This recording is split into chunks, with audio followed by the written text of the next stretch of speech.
Voltamos com o Jogo do Poder hoje, discutindo educação e contando com a participação do cientista político Leonardo Petronilha e recebendo o educador Cláudio Mendonça. Cláudio, quando se fala em mensurar a educação, mensurar a qualidade da educação, muita coisa já foi feita no Brasil. Anos atrás não havia esses testes todos, IDEB, outros testes mais, que se faz hoje usualmente. Mas você não acha que também deveria se avaliar e mensurar a qualidade do professor, ou seja, fazer algum tipo de avaliação se ele está tendo um bom desempenho ou não, quer dizer, não deveria só ser avaliado o resultado final do aluno, mensurar o professor também, se ele está cumprindo com o seu papel na medida do que se espera.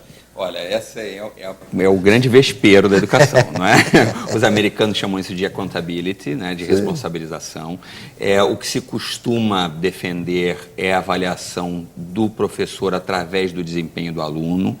Eu acho que a questão do IDEB... Mas e uma avaliação direta do professor, você acha sem sentido? Eu vou chegar aí, quer dizer, eu acho que o IDEB foi um avanço, porque nós estamos no último bloco. Acredito que o IDEB precisa de um componente, que é o indicador socioeconômico. Não se pode fazer a comparação como se faz hoje uma escola com a outra, sem considerar o contexto socioeconômico do alunado que essa escola recebe. E agora, avaliar o professor é algo extremamente difícil. Agora, é necessário. Não existe, eu não conheço, não é nenhum sindicato no Brasil que apoie a avaliação do professor.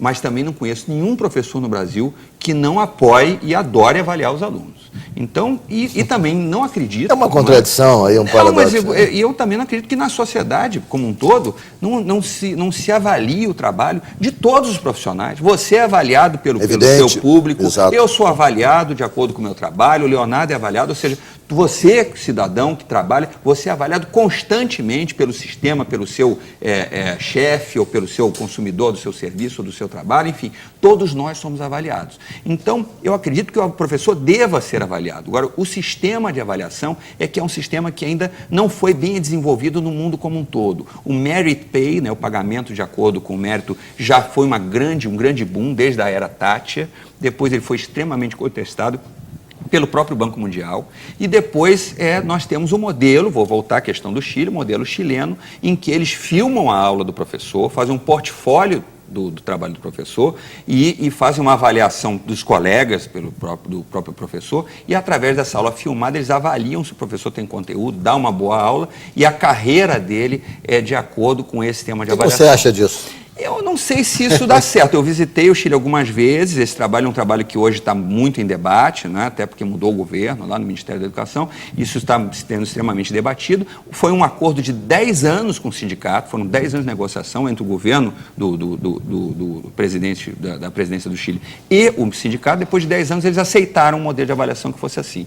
Eu acho que existem várias maneiras de você valorizar o professor e avaliá-lo independente da questão salarial. Eu acho que você pode avaliar reconhecendo os melhores talentos, reconhecendo as melhores práticas. Nós estamos quase encerrando o programa, então faço uma rápida pergunta, porque nós estamos quase no final do programa. Eu gostaria de saber, e seria uma nova temática, sobre a questão da importância dessas novas redes sociais dentro do processo educacional. Como você vê a interação e essa questão das redes sociais? Claro, em duas frases, eu acho que esse pode ser o caminho.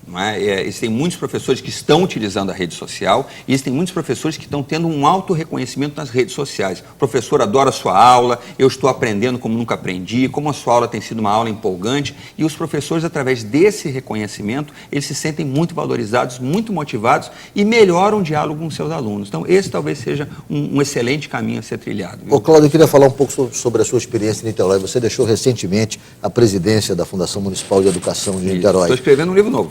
Não, inclusive tem 2 livros já lançados. Um é Você Pode Fazer a Reforma Educacional, que lançou em 2009, não foi isso? Exatamente. E tem um outro que você lançou em 2007, Solidariedade do Conhecimento, uma outra publicação de Cláudio Mendonça. Nesse último livro, você traça uma análise da educação em vários países, na Coreia, no Chile e tal, e, de certa maneira, você está instando a população a fazer a sua própria reforma. Exatamente. Agora, eu queria que você falasse um pouquinho de Niterói. Que tipo de resultado você alcançou em Niterói?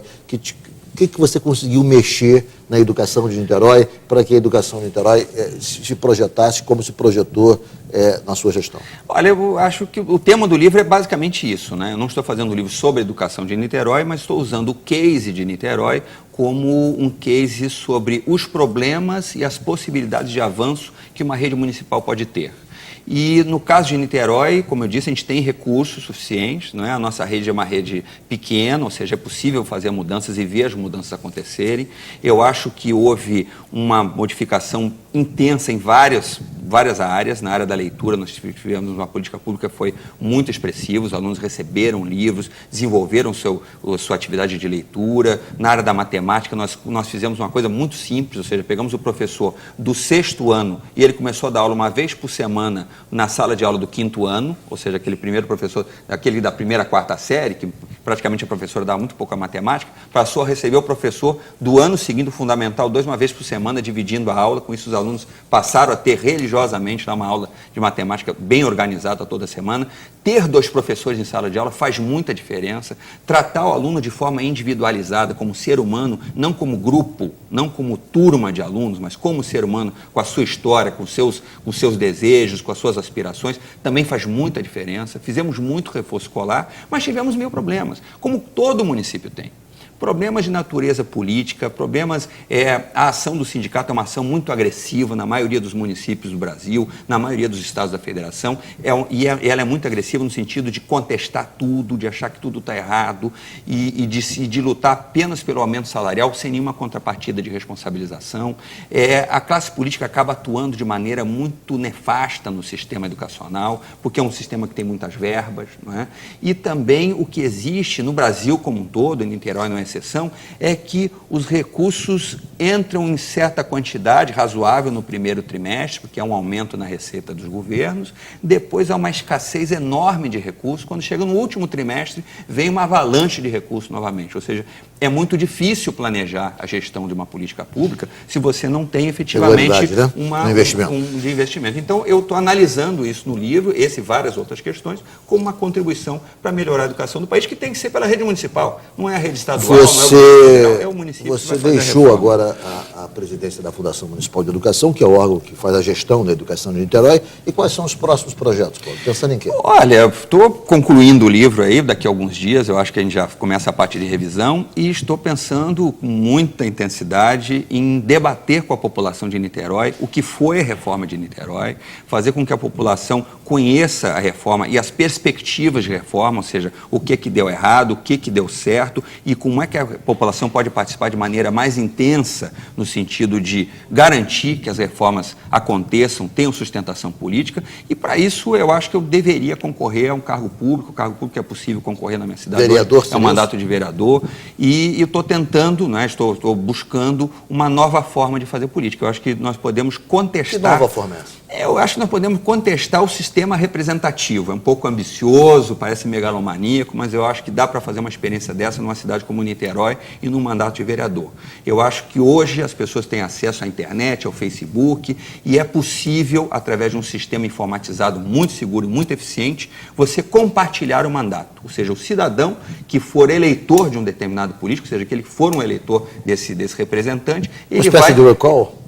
Ele vai poder decidir junto, ou seja, ele vota e no final do voto o parlamentar tem que votar de acordo com o que os eleitores mandaram ele votar e não com o que do jeito que ele quer. E no final do ano ele tem que botar o mandato dele em jogo. Se ele fez um mau trabalho, tem que pedir demissão. Isso não seria uma espécie de democracia direta? É a democracia direta. Você eliminaria a representatividade eletrônica. Mas hoje nós temos o sistema eletrônico, as pessoas votam no Facebook, as pessoas votam na internet. Eu acho que o cidadão pode tempo se esgotou, foi um prazer recebê-lo no Jogo do Poder. Sucesso, ótimo. Prazer recebê-lo também, Leonardo, recebê-lo aqui no Jogo do Poder. E um prazer também ter a audiência de vocês até esse momento. O Jogo do Poder volta no próximo domingo, às 11 da noite. Muito obrigado pela audiência e até lá.